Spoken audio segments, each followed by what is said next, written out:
शंकर स्वयं केसरी नंदन कहा गया।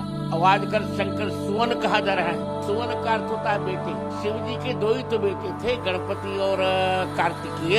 हनुमान जी स्वयं शिव जी बन गए, बेटे थोड़े थे शिव जी के।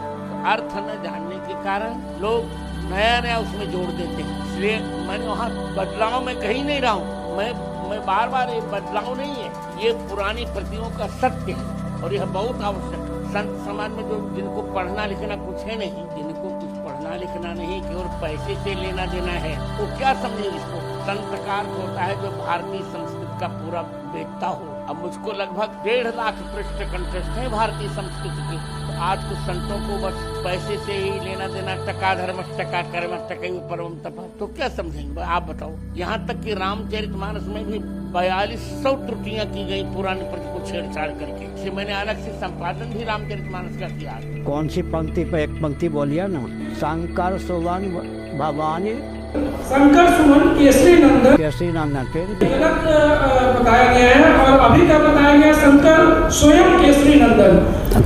दूसरा अरे सुनो तो सही, शंकर स्वयं केसरी नंदन। केसरी नंदन का अर्थ क्या हुआ फिर? केसरी स्वयं भी कहना पड़ेगा फिर। शंकर सुवन का मतलब क्या होता है? शंकर पुत्र। अवतार के 2 भेद होते हैं। कौशिक की ब्राह्मणोपनिषद का अध्ययन कीजिए।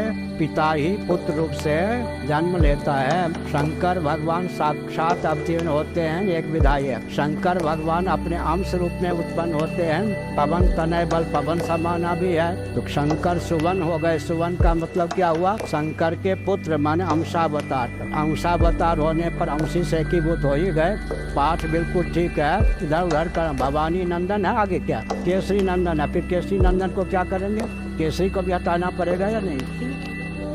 अरे विवाद क्यों चल रहा है? जो मूल पाठ है परंपरा से प्राप्त उसको मानिए। अब विद्या का कोई दुरुपयोग करे तो उसको मत मानिए, कोई भी क्यों ना हो।